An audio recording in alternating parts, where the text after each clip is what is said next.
మరి పొయ్యికి పూజ చేసి పైన వంట చేస్తే నిషిద్ధమని భావించిన నీ ఆలోచన నిజమైతే మరి షాప్లో పూజ చేసే వరకు ఏ వస్తువు అమ్మరు కదా, నువ్వు ఎలాగుంటున్నావు? మరి కొనకూడదు కదా లెక్క ప్రకారం అయితే. గవర్నమెంట్ వాళ్ళు డ్యామ్లు ఓపెన్ చేసేటప్పుడు గేటుకు మొక్కి పూజ చేసి కొబ్బరికాయ గేట్ మీద కొట్టి అప్పుడు గేట్స్ ఓపెన్ చేస్తారు. ఆ లెక్క ప్రకారం నువ్వేం తగ్గకూడదు, నీళ్ళే తగ్గకూడదు. ఇప్పుడు మీరు తెచ్చుకుంటున్నారు కదా ఫిల్టర్ వాటరు, ఆ ఫిల్టర్ షాప్ వాడు కూడా పూజ చేసి ఆ షాప్ ప్రారంభించుకున్నాడు. ఆ లెక్క ప్రకారం అసలు మీరు తాగనే తాగకూడదు. ఇంకో పెద్ద మాట చెప్పనా, ఈ గాలిని హైందవ సహోదరులు వాయుదేవుడా అని మొక్కుతారు. ఆ లెక్క ప్రకారం నువ్వు ఏం పిలవకూడదు, అప్పుడు కదా నువ్వు చచ్చూరుకుంటావు. ఏం లాజిక్ అండి? కొంచెం గొప్పగా అనిపిస్తే చాలు అదే సత్యం అనుకుంటారు. గొప్పదల్లా సత్యం కాదు. కొన్నిటికి గొప్ప లక్షణాలు ఉంటాయి, గొప్ప తత్వాలు ఉంటాయి. ప్రతిదీ సత్యం అంటూ వెళ్ళిపోతే ఎలాగా?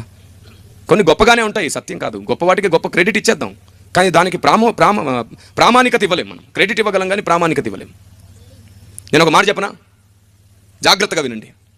పొయ్యికి పూజ చేసినందుకు పైన ఉన్నది నేను తినను అనేది ఎంత తప్పుడు ఆలోచన విధానం అంటే, ఆ లెక్క ప్రకారంగా చూస్తే అసలు భూమి మీద మనం బతకలేం.